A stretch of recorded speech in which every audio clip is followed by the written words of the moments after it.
and welcome to my channel. So today I'm doing a theories slash histories video. I'm going to be talking about the White Walkers and the whole idea of when is winter coming. So I want to talk about their history, how they originated, and what they've been doing in the time period between when they first arose to the start of the show and books.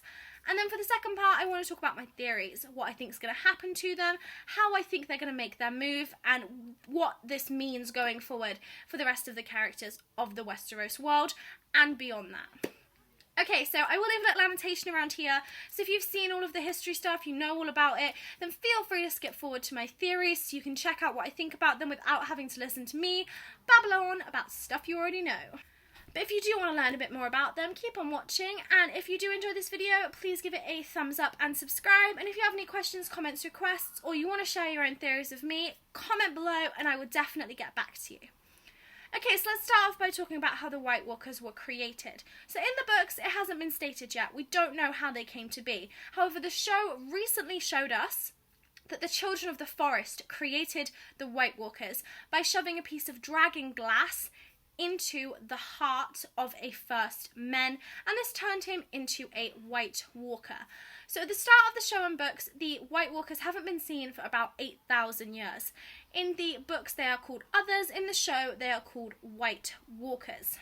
So they've been gone for such a long time that most of the characters in the Westeros world see them as little more than a myth, a scary story to tell children. They're not taken seriously at all, not even thought of anymore, which is a big mistake on the part of the characters, but you know. Anyway, so yeah, they haven't been seen for a very long time. The last time they were seen was after the Children of the Forest created them.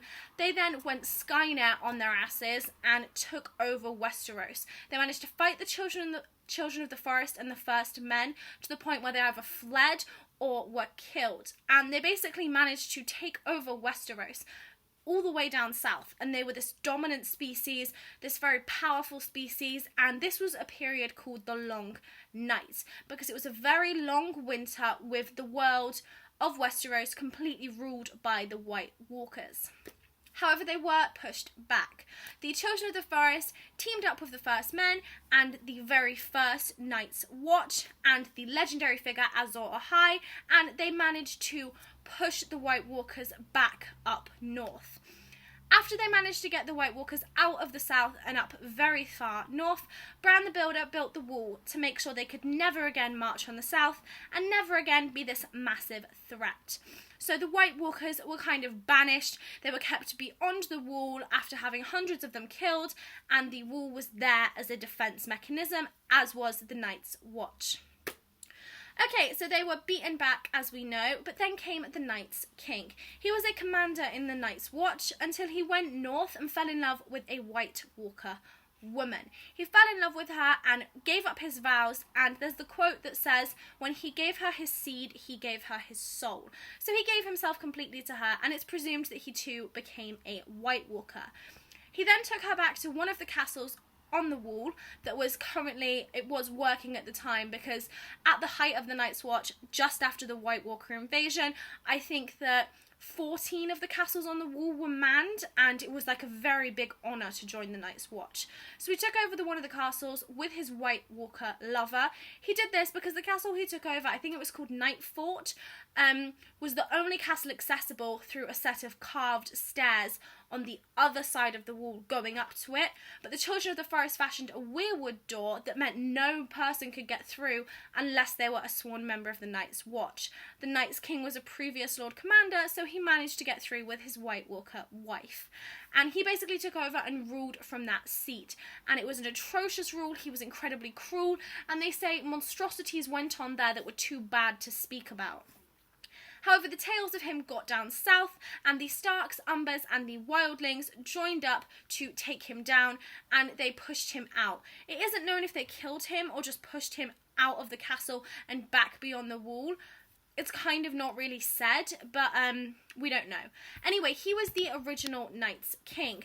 Some people think he is the Night's King that is now in the show.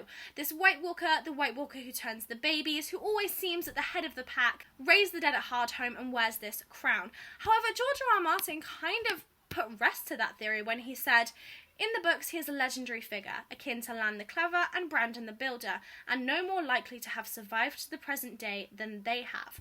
So he's kind of saying that the Night's King is dead, and this new character isn't him, but rather just possibly the strongest of the White Walkers or a mantle passed down. However, we do know that George R.R. Martin loves to fuck with his readers, so he could just be lying. Okay, so yeah, that is how they originated. And between the Long Night and now, the idea is they have been dwelling up north beyond the wall. They have been waiting there to make their next move and living in the lands of always winter. Bran Stark talks about the lands of always winter in one of his visions. He doesn't talk about it because he's in a coma. He thinks about it. Anyway, he thinks about the lands of always winter, and he says that in the lands of always winter is the heart of winter. So it's a very mystical, dangerous place, and the idea is that is where the White Walkers have been during this period where they were not seen and completely forgotten about. Okay, so, and now, as we know, they are making that move. So I just want to talk a little bit about the White Walkers and the Wights and the differences between them, because I was on a Facebook thread a few weeks ago and people were very confused about the difference between them. There was a top comment that had like 500 likes that was saying, I don't know why everyone's so worried about the White Walkers, they're really easy to kill. And it was like very confusing, and I commented saying, no, they can only be killed in very difficult ways, and so many people were like, oh my goodness, thank you, I had no idea, wow, I can't believe that that hasn't been explained on the show, and it really hasn't. So I just wanted to clear that up right now. So there is the White Walkers. They are these frozen ice zombies with milk white skin and bright blue eyes, extremely powerful, often seen riding dead animals such as horses. In the books they do also ride dead mammoths, and they are very, very powerful, and there aren't that many of them. In the show, we have typically seen 13 of them lined up. That is the most we have seen. We typically see 4 of them at any one time, possibly because of the CGI budget. But the idea is there are quite a lot of them, but there aren't like hundreds of them. There's not that many. A lot of them were killed off during the Long Night. But the idea is that they're extremely powerful. They can only be killed with dragon glass or Valyrian steel. So they're very, very powerful. In the books, only Sam has killed a White Walker. In the TV show, Sam, Mira and Jon have all killed White Walkers. So extremely difficult to take down. Then you have the Wights. The Wights are not White Walkers. They're a completely different species. George R.R. Martin actually said the White Walkers aren't undead. They are just a different kind of creature. The Wights are the undead. They're the people that have been killed, and the White Walkers can raise them from the dead. We saw the Night's King do this at Hardhome, and they aren't particularly powerful. They aren't particularly strong. Their kind of power is in their numbers and how the sheer volume of them is too much for any army to handle. And again, as we saw at Hardhome, they're not afraid of hurting themselves. They're kind of mindless zombies who just follow the White Walkers' commands, so they are dangerous.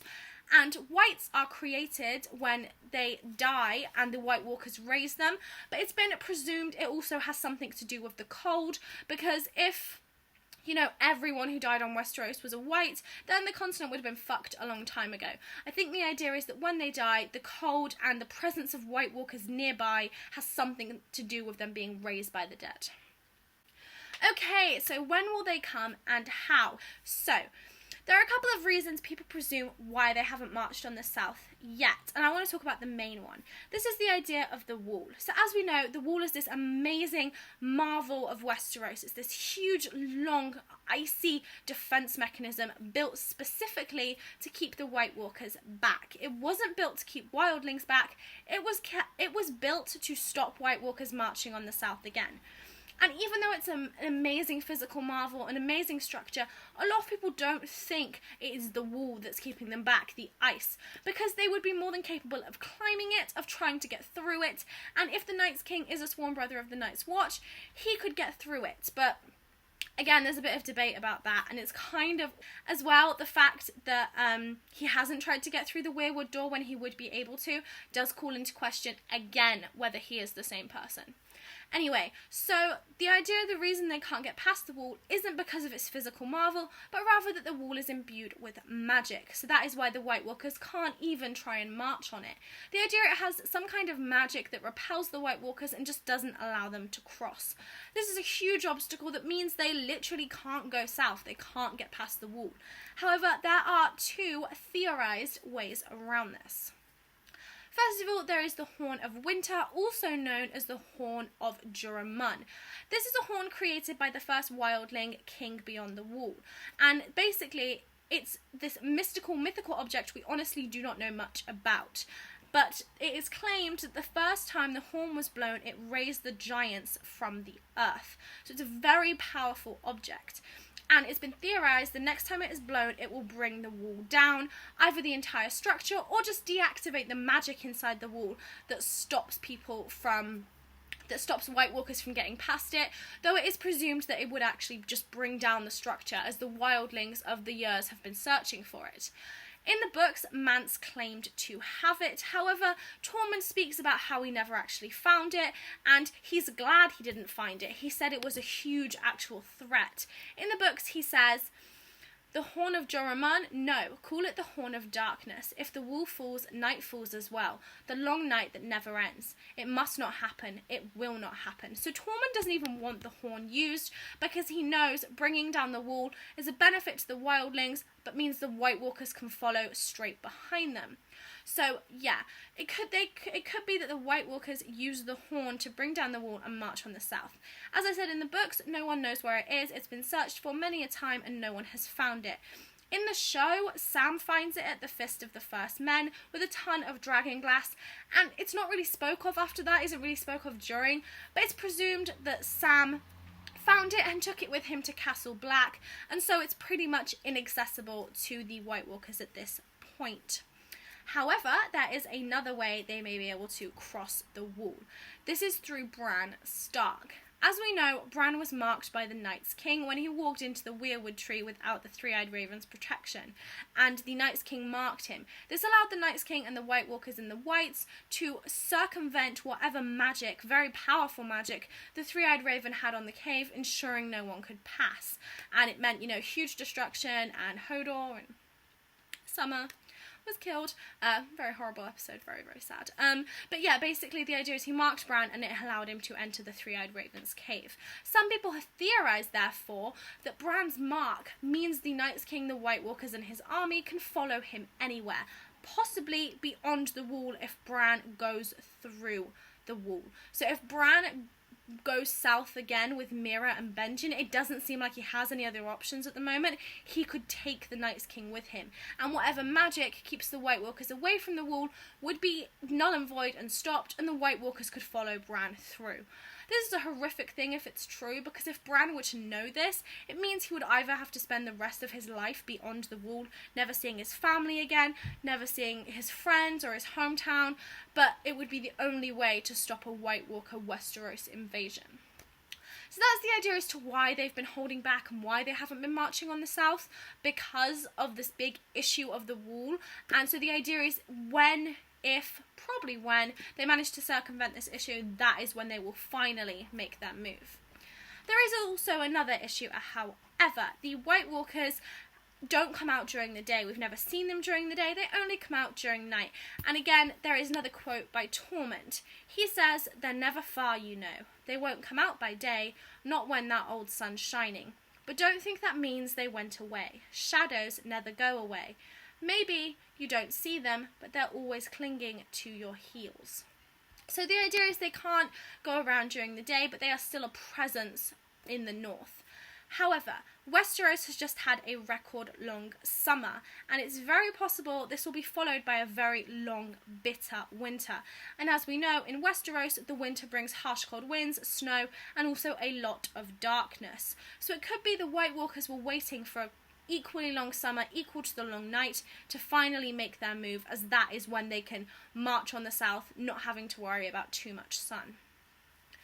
Okay, so let's say they get past the wall and they march on the south, and the White Walkers try and invade Westeros once again.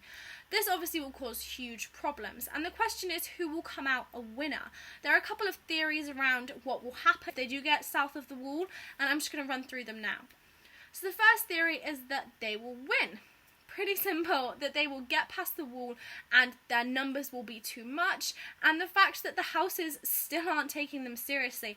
Davos explained it perfectly in the last episode. He said, you know, it's not about squabbles between small houses, it's about the war between the living and the dead. And make no mistake, the dead are coming. So, you know, the houses of Westeros, the lords and ladies, are so caught up in who has the most wealth, who has the biggest chunk of land, who sits on the Iron Throne. They are still ignoring this huge White Walker problem, and no one, bar the houses in the north, really care. They're more about the power. And so it could be the White Walkers march on the south, and the houses are so ill-prepared, and this invasion is completely unexpected to them, that the sheer volume of the White Walkers and wights, and the massive unpreparedness by the houses, means that the White Walkers win. Anyone who's lucky enough to flee can, but hundreds of thousands of millions of people would die, and the White Walkers would repeat the long night, and kind of go full circle. And kind of create the long night again. So this is a popular theory, the idea that there will be no Iron Throne at the end, that it's a very George R.R. Martin kind of ending, and that the White Walkers will simply be the dominant force and take over, and then maybe in another 100 or so years, someone will beat them back again, but the idea is they will again become a dominant force. However, even though it is a very George R.R. Martin ending, still bitter about the word wedding, by the way. Like, no. It is very glum. It's not really how you expect a fantasy to end, just to end in death and destruction. So it's possible that they will lose. And I'm not really sure. I'm 50-50 which way it'll go. But they could lose. They could be beaten back, beaten beyond the wall again, or this time truly driven to extinction. So, how they might be defeated and finally stopped.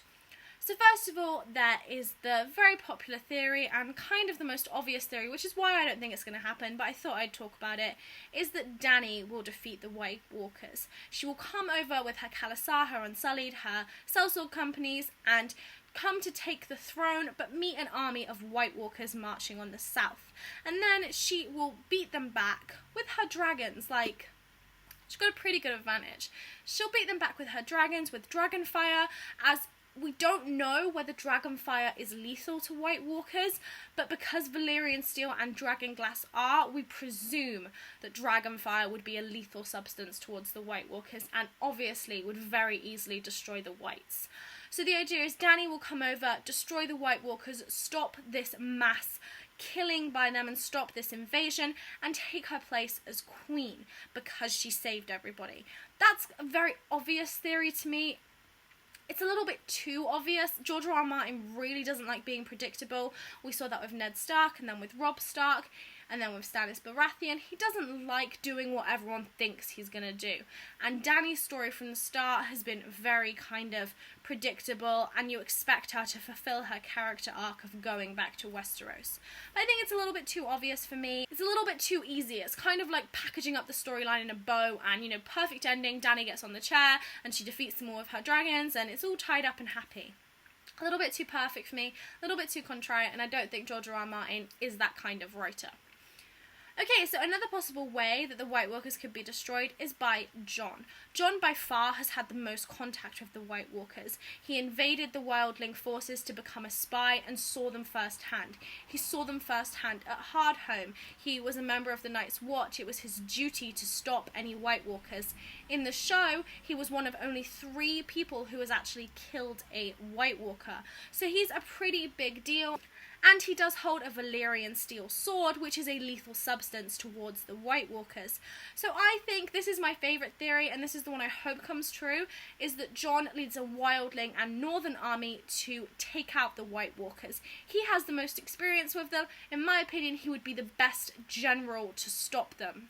So he rallies this army of the north, which he is already doing to take down Ramsay Bolton, so he could keep that army and call them all again to take down the White Walkers, takes them down and takes his seat as the rightful king in the north. And then if he finds out his parentage, it could go even further to him making a claim for the Iron Throne. But then it gets a little bit more kind of complicated in terms of politics. But it could be very possible that he is the one who destroys the White Walkers. He has been the one from the start, having the most contact with them, being in the Night's Watch, and it would be a very satisfying thing to happen because he would be fulfilling his vows as a member of the Night's Watch by stopping the wildlings. Okay, and then the third theory in my opinion isn't very likely, but I thought I would talk about it, is that all the houses of Westeros finally put aside their differences, put aside this petty play for power. They finally pay attention that these aren't ghost stories, these aren't myths, they are very real and they are coming to kill everybody, and they finally rally together and take them down. I don't think it's that likely because, again, I think George R.R. Martin is making a real point. He's making a very firm point that, you know, these people have ignored them for so long. The Night's Watch is now, you know, when it was first created, it was this hugely honourable institution that, you know, second-born sons and, you know, people very high up used to join. You know, men who led legendary houses but grew old and passed it on to their son would then die at the Night's Watch. It was a very big deal. But now it's fallen into a plea. It's full of rapists and thieves. In the books, it gets to the point when Jon is elected Lord Commander. Out of the entire of the Night's Watch, there's only 600 men. And that includes stewards and stable boys and builders, not just rangers. So, you know, I think it would be a very kind of good point for George R.R. Martin to make that, you know, look, you ignored this, you forgot about it, you ignored the history books, you decided to be more concerned with an iron chair than this huge overlooming threat, and now this is what happens, you have reaped your reward. That'd be a very interesting way to end things, and I think that kind of eliminates any idea that all of the houses would kind of unite and stand behind each other to stop it. Okay, so that's everything. I hope you enjoyed this video, and if you did, please give it a thumbs up and subscribe. Again, if you have any of your own theories, comments or questions, do comment below and I will get back to you. Yeah, I hope you enjoyed this video, guys, and I will see you soon. Bye!